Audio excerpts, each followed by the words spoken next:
Alors, un an après l'élection de Andrés Manuel López Obrador, le Mexique vit une situation contrastée à bien des égards. D'une part, parce que beaucoup des espoirs qu'a suscité le nouveau président mexicain eh bien, continuent d'exister dans la société mexicaine. Cette promesse d'une démocratisation de la société, d'un assainissement surtout des institutions au regard de la question de la corruption, tout ça eh bien, se met en place depuis un an. Il y a beaucoup de mesures qui ont été prises. Il y a des moyens qui ont été donnés aussi à de nouvelles institutions et de nouvelles commissions au niveau de l'État pour vraiment faire un travail d'assainissement à la fois des comptes publics mais aussi du personnel de l'État, puisqu'il y a beaucoup de procédures en cours sur des projets, sur des projets et des cas de gens impliqués dans des affaires de corruption entre l'État, le secteur privé et hélas aussi le crime organisé. Enfin, tout ça existe. Il y a une systématisation, une nouvelle approche de consultation des populations sur des projets divers et variés qui ont à voir avec l'économie, avec l'industrie. Il y a aussi eu des augmentations assez conséquentes du revenu des Mexicains, des salariés. Il y a eu une augmentation du salaire minimum très important pour une partie des salariés mexicains. Il y a des fonds qui ont été accordés au renforcement de services publics et de l'éducation, de la santé.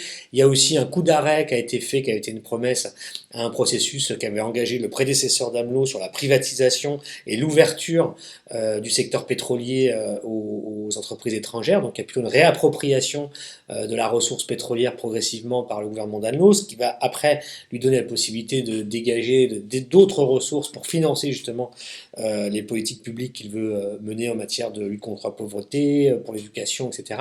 Donc tout ça, c'est un aspect des choses qu'on voit croître au Mexique depuis un an et qui atteste finalement de l'engagement de ce gouvernement et puis du respect de ses promesses. De l'autre côté, beaucoup de problèmes sont en train de surgir. Il y en a un principal que nous on voit beaucoup en Europe, le problème s'appelle Donald Trump au niveau géopolitique régional, puisque la pression exercée par l'administration Trump sur ce président AMLO est en fait énorme, même si elle est polie et courtoise, elle est énorme, à mesure que se rapproche l'élection américaine de novembre 2020. Donald Trump, qui avait fait du Mexique un axe fort de sa campagne de 2016 par rapport à la question migratoire, a échoué. Il a été retoqué même par le Congrès américain dans son projet de mur à la frontière entre les États-Unis et le Mexique, mais il revient en saison 2, en ce moment, dans l'année 2019, avec eh bien, cette pression maximale qu'il met sur le Mexique pour corréler finalement la politique migratoire répressive que Trump veut voir mise en place par AMLO pour empêcher finalement les flux de migrants qui viennent d'Amérique centrale de traverser la frontière nord entre le Mexique et les États-Unis, corréler cela à l'autorisation finalement laissée aux exportations mexicaines d'arriver sur le marché américain, puisqu'en fait Trump décide d'une politique où il menace de fermer l'accès au marché américain à travers une politique de lourds droits de douane sur toutes les exportations mexicaines. Il faut rappeler que 80% des exportations mexicaines vont aux États-Unis. Si le gouvernement d'AMLO ne met pas en place une politique de répression militarisée des flux migratoires et quasiment Trump va exiger du Mexique d'accepter ou en tout cas de faire ce qui correspond à ce qu'on appelle un accord de pays tiers sûr, un peu à l'instar de la Turquie pour l'Union européenne, c'est-à-dire que le Mexique devienne le pays qui gère les demandes d'asile des migrants centra-américains et qui s'occupe finalement de ces flux migratoires. C'est ce que ne voulait pas faire López Obrador, mais il est sous pression et la pression va augmenter de la part de Trump. Sur d'autres points, eh bien, il y a beaucoup de questions qui restent ouvertes dans la gestion du gouvernement de López Obrador. Pour le moment, l'économie mexicaine, eh bien, n'est pas repartie vraiment à la hausse. Elle n'est pas, disons, elle stagne un petit peu au niveau de ses performances. On ne voit pas encore aujourd'hui quelle est la politique régionale du Mexique. Il avait annoncé que la politique du Mexique régionale, ce serait une politique, disons, de surtout s'occuper des affaires internes du Mexique. C'est ce qu'il fait jusqu'à présent.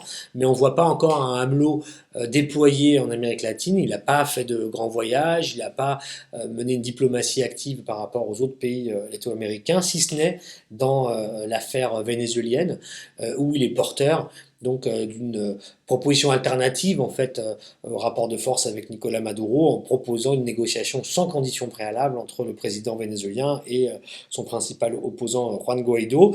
Cette initiative n'a pas réussi en tant que telle depuis qu'elle a été lancée en février 2019. En revanche, elle a permis de contribuer à créer les conditions du processus engagé par la Norvège qui cherche à faire une médiation aussi entre les belligérants vénézuéliens. Et donc, de ce point de vue-là, la diplomatie mexicaine a une activité. Mais en tout cas, ce n'est pas une politique aujourd'hui, au bout d'un an, qui prend un leadership sur l'Amérique latine, comme certains le souhaitaient ou l'envisageaient lors de son élection. Et puis enfin, dans ce qui reste encore pas très clair, ou en tout cas pas développé dans sa politique un an après, c'est justement la question des objectifs en matière de résorption de la criminalité et de la violence au Mexique, parce que malheureusement, depuis que López Obrador a pris le pouvoir, il y a plutôt une recrudescence de la violence au Mexique, donc il est difficile d'interpréter les raisons. Peut-être une de ces raisons, et c'est aussi un message envoyé par le narcotrafic au pouvoir, pour en quelque sorte montrer leur pouvoir et leurs muscles face au gouvernement pour que ce dernier eh bien, ne cherche pas à prolonger la guerre, la militarisation de la lutte contre les cartels. López Obrador n'était pas tenant de cette thèse-là, il était plutôt pour en fait une amnistie et une négociation avec les cartels pour que la violence baisse et qu'il y ait une sorte de commission de la vérité et de justice transitionnelle qui permettent bien de réintégrer dans la vie civile beaucoup de délinquants et de gens des cartels. Tout ça n'a pas encore du tout été tranché et n'a pas encore vu le jour, c'est en suspens, mais en tout cas, en attendant, le Mexique enregistre ses chiffres les plus préoccupants en matière de violence et de meurtres, d'homicides depuis que AMLO a pris le pouvoir. Et ça, c'est quelque chose qui va aussi peser dans la popularité et le soutien dont bénéficiera le président dans les mois et années à venir.